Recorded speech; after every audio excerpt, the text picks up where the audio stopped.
Good morning, everybody. Merry Christmas. This morning it started snowing when I was opening presents with my family, which was fantastic. And I logged in and people had already posted Merry Christmas messages on the board. So thank you for joining in. Thank you for being interested enough to join the conversation. And I have a Christmas present for you guys. I've upgraded the form. This is going to take about another, probably a week to get everything up to snuff and to get everything normalized so the menus and everything look the same across both installations because they're different, but they're on the same URL. So yeah, it's interesting.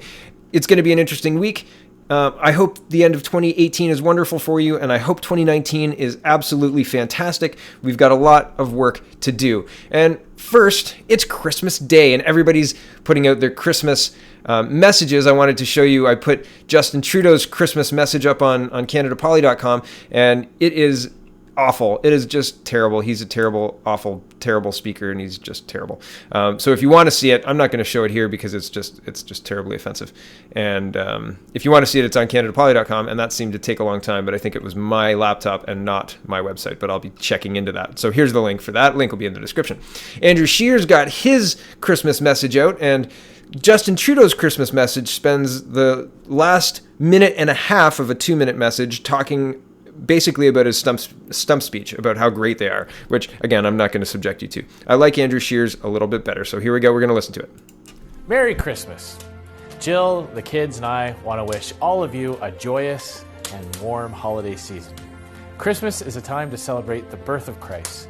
It is a celebration of the good news of God's generous gift to mankind, that Christ came to bring hope to humanity. This is also a time for family and friends to enjoy these celebrations with those closest to us. We are so lucky to live in Canada, one of the greatest, richest, and freest countries in the world. And for this, we count our blessings and remember those who may not enjoy our good fortune. And as we celebrate, let's keep the men and women of the Canadian Armed Forces in our thoughts and prayers. Far from their homes and families, they stand on guard for us so we can celebrate in peace. So from my family to yours, have a very Merry Christmas. So that's good, straightforward, to the point, and not very much politicking. Shout out to the troops. There are a lot of military families. I'm a military family. My brother's in the forces.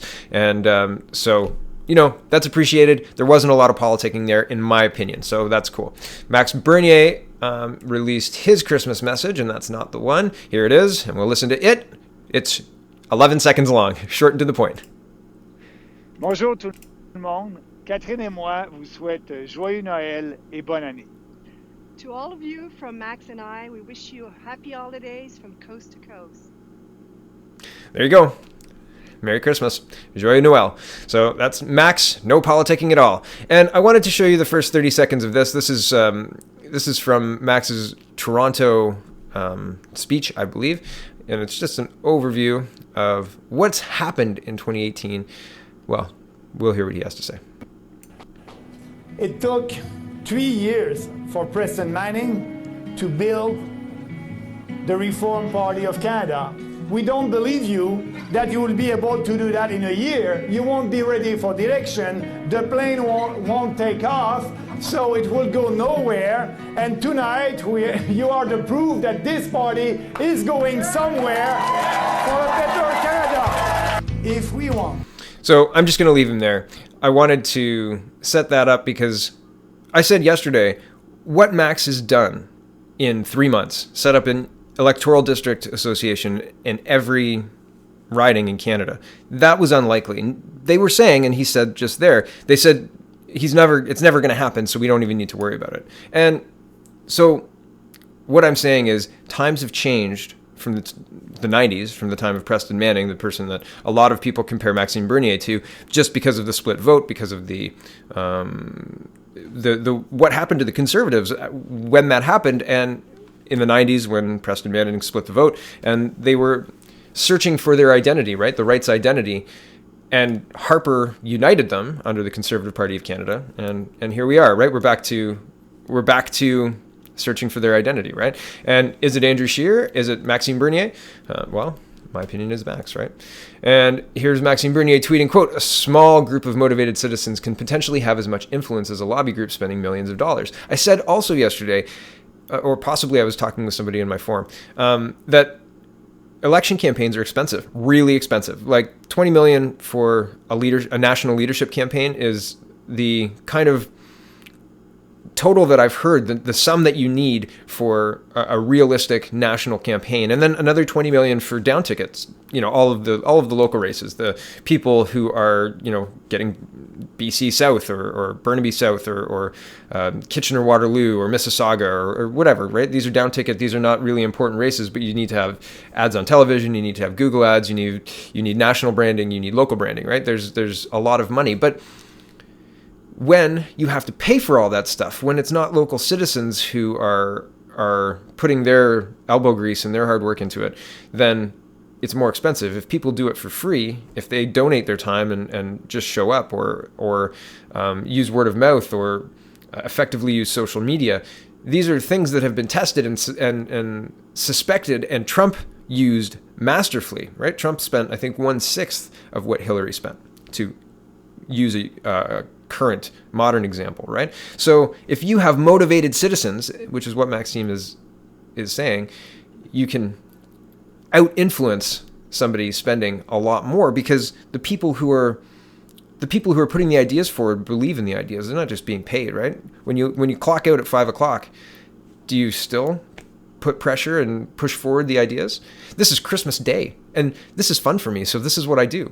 But is somebody who's being paid on the payroll going to put this much effort in? And it's not effort for me, right? Like I'm reporting to you because it's an outlet for me.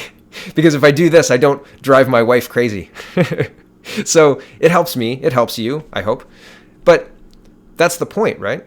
A small group of motivated citizens can potentially have as much influence as a lobby group spending millions of dollars. And I know I've said that 3 times, but man, it's worth thinking about. Donald Trump showed us a path. And whether you like it or not, it worked, right? I wanted to show this. There was a Reddit thread I came across, and this is on Meta Canada. And I don't want to take credit for the thinking here, but I want to show you this. First, these are our justice laws, Government of Canada Justice Laws website. So I just want to tell you the purpose of the act.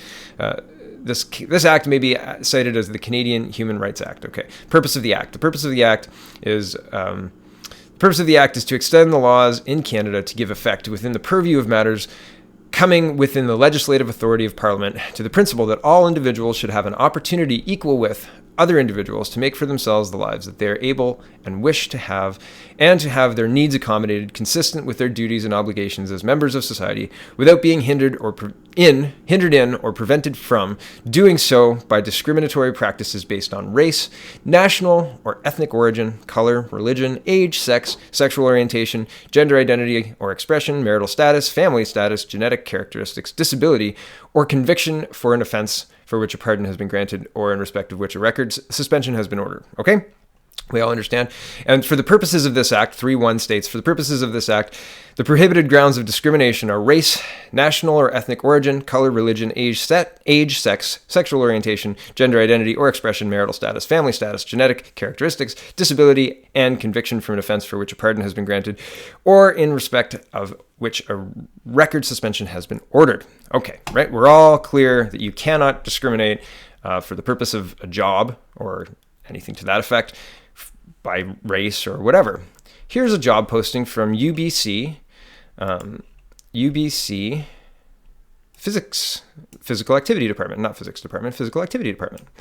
And the deadline is January 7th, 2019. So if you're in BC and you qualify, get that application in, everybody. The Physical Activity Office is launching a targeted program in winter 2019 to increase physical activity among Asian female students. The recreational leader will provide a welcoming and fun environment for the program's targeted audience. This position works closely with the Physical Activity Office program assistant, health educators, and activity instructors to deliver a 6-week health education and physical activity program. The ideal candidate identifies as an Asian female, has a passion for health and fitness, and sharing it with others, is skilled at relationship building, and possesses leadership and motivational skills required to encourage participant in health and fitness related activities. Now, wait a second. Do you have to be Asian and female, or do you have to just identify that way? I mean, I could be an Asian female for an hour a week, right? As I've read, you're allowed to change at will. The gender rules, I don't know. I've been listening to Joe Rogan, and there was a couple of people on there that were saying the rapid onset and what was the term for daily changes of gender expression. I can't remember the term, but Joe Rogan and a couple of doctors batted it around for a while, but they discussed it in depth, talking about how you can change by the hour. So, I mean, do you have to identify as an Asian female, or do you have to be an Asian female? And what if you're an Asian male? And what kind of Asian? Like, the ideal candidate identifies as an Asian female. So, and by what kind of Asian, I'm going to clarify that, because there was questions on Reddit by user Just a Beach Lover, and she says, or he says, in addition, I'm confused by what they mean by Asian identity. Are they asking for specific ethnics or groups in Asia? Would this be open to anybody who views herself as Asian? For example, is this program open to students who are from Israel, Palestine, Turkey, Eastern Russia, Saudi Arabia, since these count as Asian countries, right? That's what I mean. There are different parts of Asia. What kind of Asian? Which Asian are you talking about? Saudi Arabian Asian? Are you talking about a Turkey or Eastern Russian Asian? So these are interesting things, and I think they directly contravene Canadian law. I think that's direct. You're not allowed to say you have to be female to do this job or Asian to do this job. Those are things you're not allowed to request. And I believe that there have been hotels in BC getting in a lot of trouble recently for trying to pull this, trying to hire strictly Asian staff, and also removing staff that had been at hotels for a long period of time and who didn't meet the, Asian requirement, and so they were let go and replaced with Asian staff. And I don't have a link for that, and I'm not going to look for it because it's Christmas Day, so sorry, but I could look for it, and I'll probably put it up later. We'll see. The last thing I'll leave you with today is the Islamic Party of Ontario is a thing, and here's the link for it.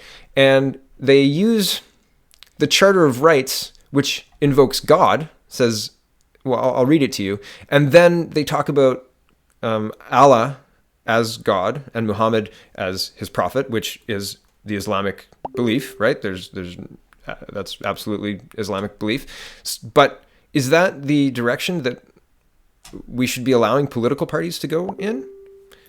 I don't know. That's a question. So here it is. It says, Canadian Charter of Rights and Freedoms starts with, whereas Canada is founded upon principles that recognize the supremacy of God and the rule of law, the Islamic Party of Ontario believes in the supremacy of God and understands that it is our constitutional requirement to make all the rule of laws of provinces and federal in obedience and according to the will of God.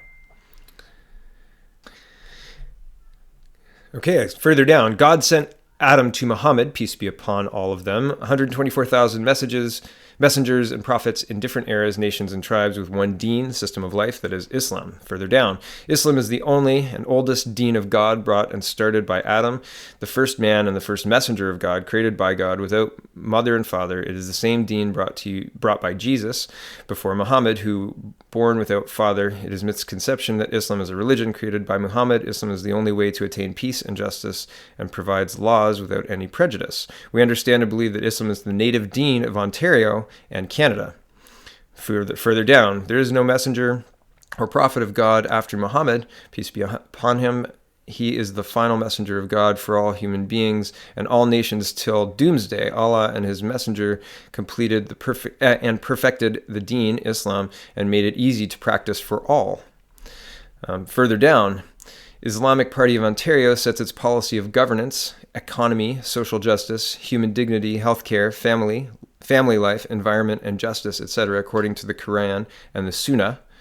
Islamic Party of Ontario believes in the rights and freedoms of all faith and religious beliefs to practice their faith in their private lives and the establishment of places of worship with full protection of life, wealth, and dignity. To achieve this objective, the Islamic Party of Ontario will follow the peaceful and democratic means provided by the Canadian Charter of Rights and Freedoms.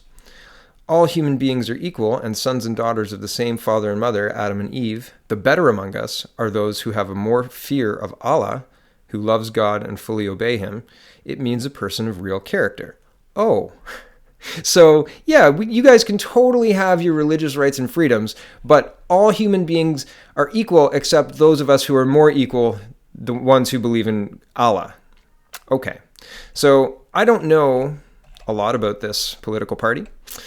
I don't know if they've run any candidates. I don't know if this is legal. Like, I don't know if having a political party based on Islamic law and Islamic teaching specifically is something that is allowed to be put forward. Similarly to if this was a program specifically for white students, it would be shut down and marched against, and everybody would be saying this is racist and sexist and whatever. Shouldn't this program be targeting all students? And shouldn't political parties be targeting all citizens and not very, very small demographics like this? It seems very strange. It seems very strange. I don't know enough about the laws to know if this is a legitimate party at this point in time or if this is just a website. Like, I really don't. But I felt like it was worth sharing because, well, man, talk about usurping the laws to meet your own means, right? Wow. Anyway, so Merry Christmas, everybody. Sorry, that took a weird turn at the end, but we have lots and lots of interesting news in Canadian politics. Lots and lots of interesting stuff coming up. So come and join us. We'd love to have you in the forums and in the comments. So thanks for watching, everybody. Have a wonderful Merry Christmas.